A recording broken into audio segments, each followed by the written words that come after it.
Hello everyone, Big Clingy here with a very unexpected video. While cleaning my house, I discovered something very important to my childhood and to this channel. You may have heard me talk about this a few times. This is the magazine that got me into Fire Emblem. So it's just a small game review mag, exclusive to Australia, pretty sure. But I thought I could check it out here. Firstly, the Fire Emblem part, or Nintendo's latest strategy, Smash. So this is from May 2004, so it will be 20 years old this year. Also, this page is kind of amazing. Polyphonic tones.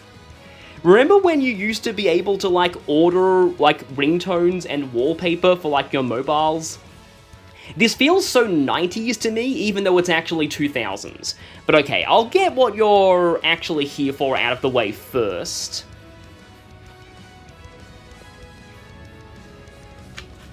Here's a preview of Pikmin 2. Oh boy, Kirby fans are not gonna like this review of Air Ride. I feel like Air Ride is a game that was never appreciated in its time. Okay, Metroid Zero mission, Max Payne for some reason, a Sims game, oh, Harvest Moon Friends of Mineral Town, that's cool. What did they give it? 4 stars. Pretty good. I've heard good things about Harvest Moon, but here's what you're here for. Here we go. Fire Emblem. If you need more proof that strategy rules the GBA, then buy this game, now. The artwork is stunning and detailed. Lyn, one of the heroes of Fire Emblem. Characters join your party as you meet them. Ken levels up after a victory. Kent and Sane are strapping young knights. There's a bit of a thing on the weapon triangle here. Lyn acquires a mysterious sword. I wish I knew that it got fully repaired after her story ended. Trinity of Magic. But okay, so I'm going to go through all of these reviews here. A lot of work has gone into the story and the way that the characters chat to each other. Now, it was all a bit over the top, wow, the orphan has long lost royalty for me, and the first few missions took some clicking through. But once you get a little way in, Fire Emblem starts to strut its stuff. Considerations such as terrain, weapon choice, archers, and even opposing magic types make for some complex strategies from really simple menu screens. It's actually pretty slick, but watch out, if you don't stay on guard, the melodrama starts to sneak up on you. I wonder if that's talking about the Ninian incident. I actually remember exactly where I was the day that I played that part of the game for the first time. By the way, this is Fire Emblem 7 Blazing Blade, but these people thought it was the first game in the series. Here's a reference I did not get then, and I do not get now. Bad guy and underling take counsel. Kind of sounds like the kind of things I say in my commentary. A Pegasus Knight versus an archer, watch out! Okay, here we go. This right here, I quote this all the time in my videos. I no longer have an arse, it's true. Fire Emblem kicked it far, far away. I can barely sit down now, but I don't mind. I've never been happier. This game is basically Advance Wars plus Tactics Ogre. I'm sorry if this is shaking a little bit. And yeah, you get it right now, right? You're thinking, that sounds like the coolest thing ever, assuming they pulled it off. Well, they did. They pulled it way, way off. Yanked it even. This game will consume your life as a video game reviewer consumes cupcakes, and you'll love every minute of it, you adorable little cupcake you. I'm hungry. I have no idea who this guy is or where he is now, but he was a big influence in me getting into this game, so yeah. But it goes on. Inventory management, vendor, another reference that I don't get.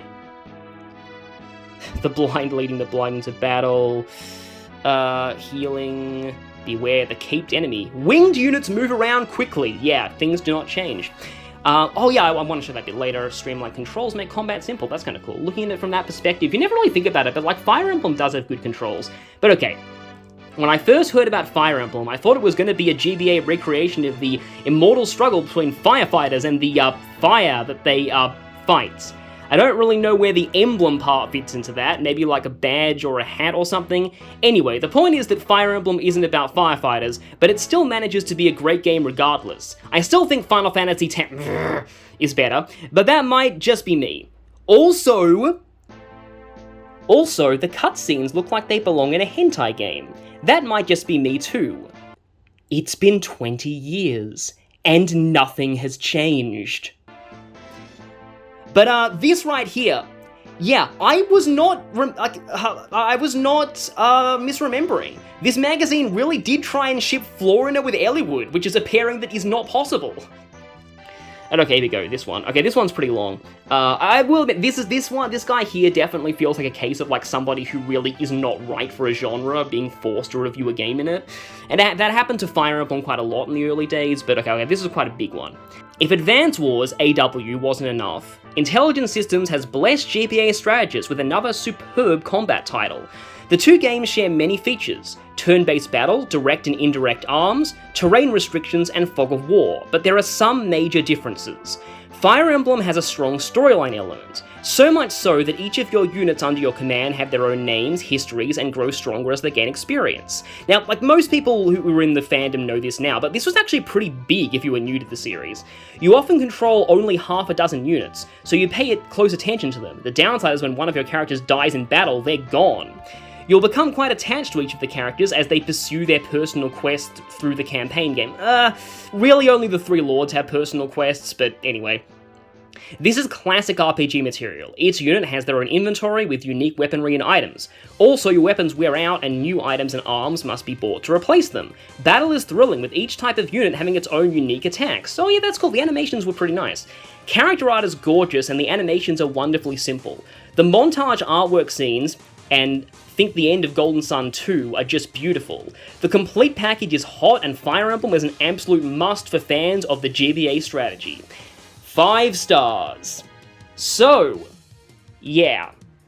You probably get the idea now. I was very, very excited to play this game when I read this.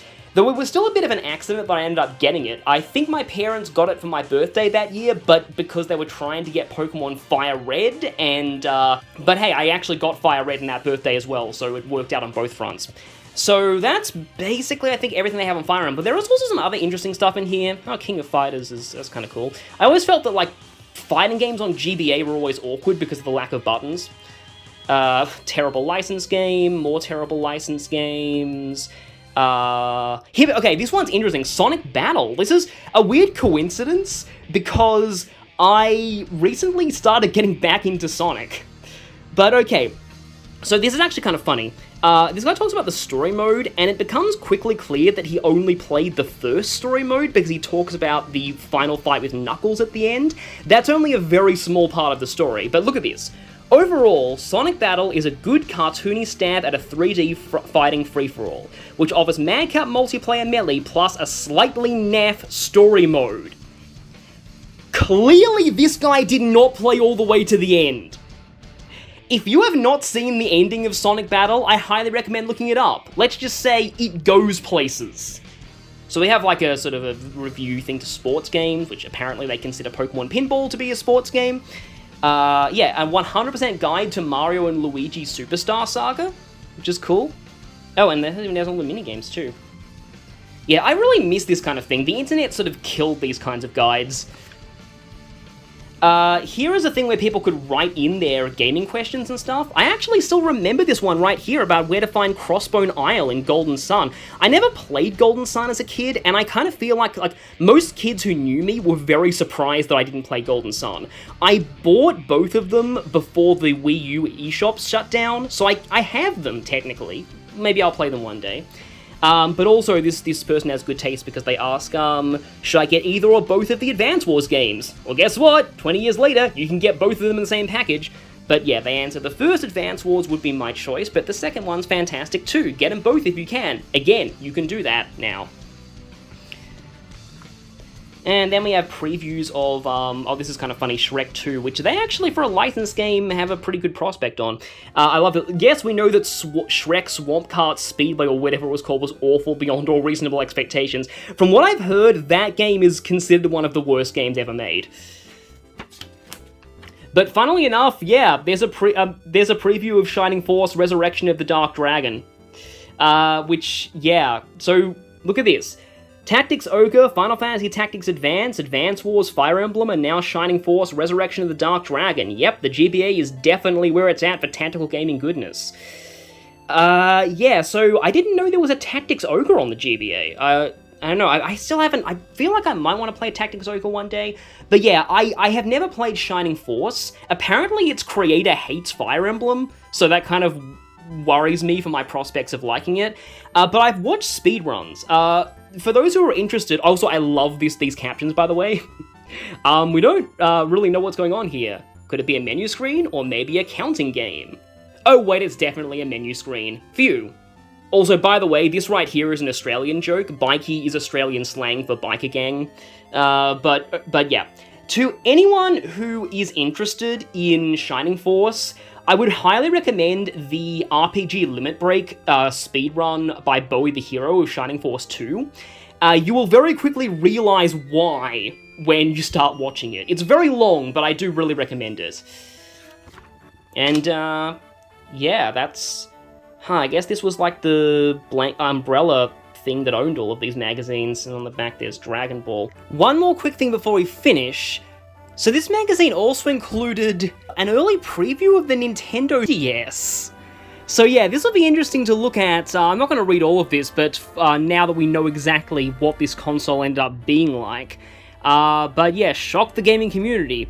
Unimaginatively called Nintendo DS. Although what we do know is that press conference will feature 2 LCDs in a vertical position as well as 2 CPUs. We have developed the Nintendo DS based on a completely different concept from existing gaming devices in order to provide players with a unique entertainment experience for the 21st century, said Nintendo President Satoru Iwata. And here are some weird renditions of what some people thought this might look like. None of these were really... accurate, but still. Also, look at this.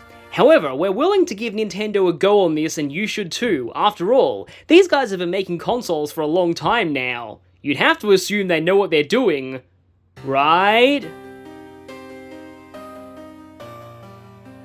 So, yeah, that was the magazine that got me into the Fire Emblem series. I don't know, it's kind of I guess it's a rare way to get into games now, but these used to be all the rage back in the day. And yeah, I did not intend to make this video, but then I was just cleaning and I was like, oh wow, I actually found this, and I felt that I needed to show it off. So, thank you all for watching and being with this blast from the past, and I will see you all next time.